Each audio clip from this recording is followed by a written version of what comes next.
5-6 minutes into this half.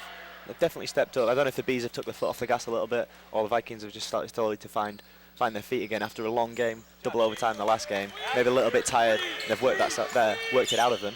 Yeah, and another thing is I think with the zone pressure that they're running here, and running some click off the clock, it's actually forcing St. Ambrose to make their decisions quicker in the half court. See, Darian White drives in, gives it off to Knoll. Good pass from Darian White, and that's Michael Knoll. Another great pass by Darian White. That gives Michael Knoll 8 points on the night so far. See Alex Wells trying to go up. Knoll blocks it away. Defense.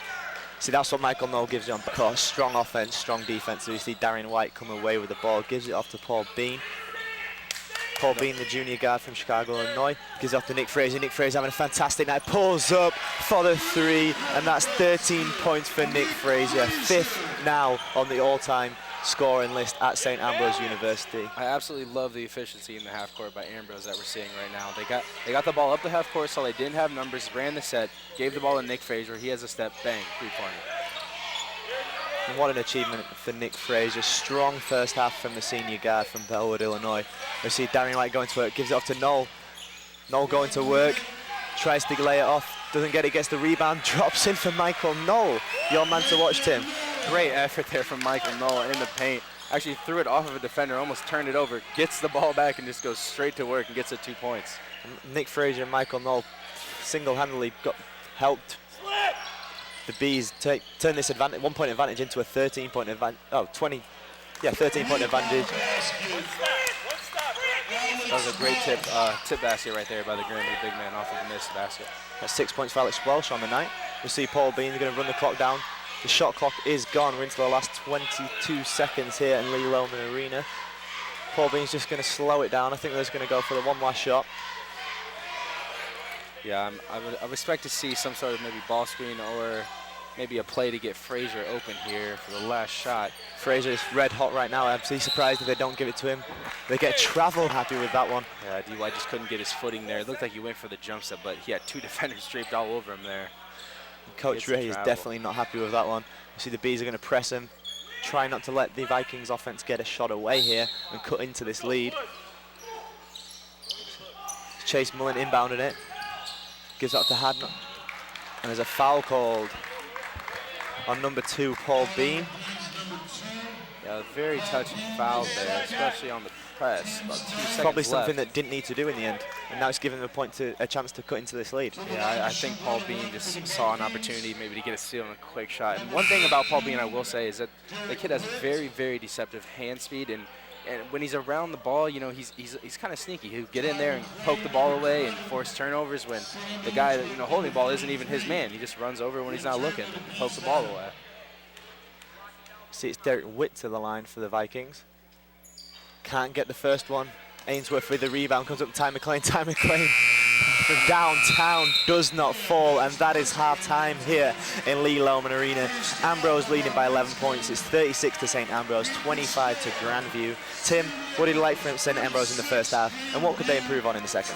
One theme that we've seen over the last couple of games, Ambrose focusing to get that ball down low, and we are seeing so much efficiency out of Michael Knoll. If Michael Knoll can keep that up, I think the St. Ambrose offense has a good chance. And if the defense keeps playing the way they are, I can see Ambrose coming out on top. Yeah, thanks, Tim. Thanks for joining us.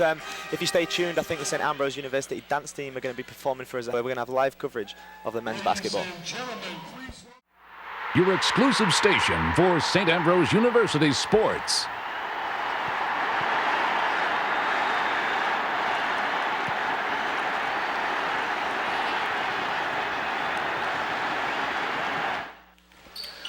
And welcome back to Lee Loman Arena. It's half-time here. The Bees are up 11.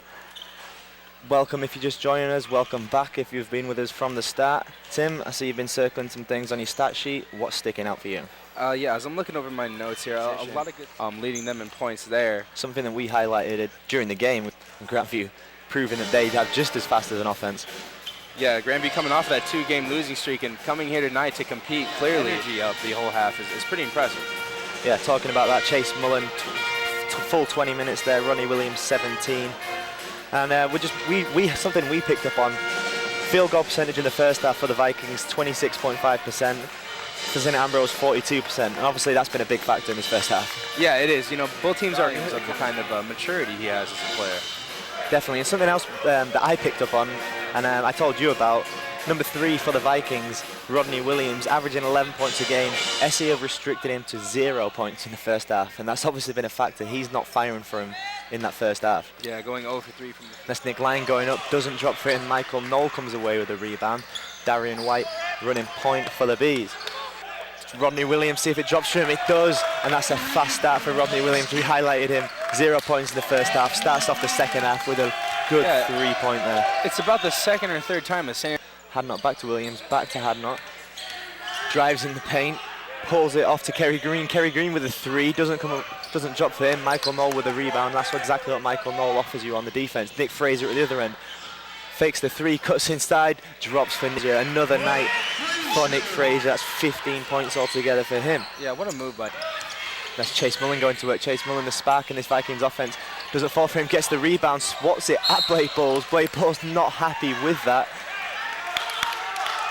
And the foul eventually gets called on Chase Mullen. It was a late whistle there. Fit in and keep the ball in front of you.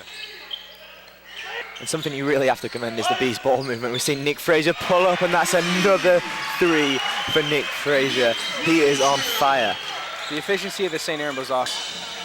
And we're looking at the graphic, we see the all-time career scoring leaders, Nick Fraser, with those 18 points tonight. See him as 6 there. That is before he has those 18 points, so add those 18 points on, he's now into 5th place. And that 2003, that number 4 spot is definitely in his sights. Yeah, passing a very good player, and the season is not over yet. Definitely not, as we've got the stat sheet in front of us. The Vikings have improved on that 26% shooting in the first half, they're now up to 29%. The Bees staying around the 42% mark, 43% mark, but the points in the paint are the ones that are winning it for the Bees. They've got 24 points in the paint, Grandview only 16. As you see Nick Fraser come forward, trying to make something happen. Paul Bean is going to reset, and he got a basket from it. It's true. Sam Ainsworth gives that to John Cole. John Cole into Nick Fraser. Nick Fraser to Tross, good ball movement by the Bees. Tross goes up, doesn't fall, spins around the rim, comes back out. Ainsworth the rebound. Ainsworth gets in there, and it's an and 1 for Sam Ainsworth. That's 6 points for him. Ray Shovlin punches the air, he's happy. What a strong finish by see Sam it again. Ainsworth there as he corrals that rebound. There's a lot of contact actually. On the score sheet for the night, we see Kerry Green with the ball. That's to Derek Witt. Derek Witt lays it off to Sam Scogan. Sam Scogan to Hadnot. Hadnot to Kerry Green. Kerry Green going to work, comes into the paint. Thought about the 3, decided against it. Rodney Williams comes out for him. No one wants the rebound. Damien Trost wants it. Lays it back to Darian White. They're going to slow it down. Great rebound by Trost there to corral. Pull it out and run some clock off and go for the better shot. There's some contact there. Sam Ainsworth. Clash of heads there. Viking player is down. And they've called a foul against him. Sam Ainsworth rubs his head.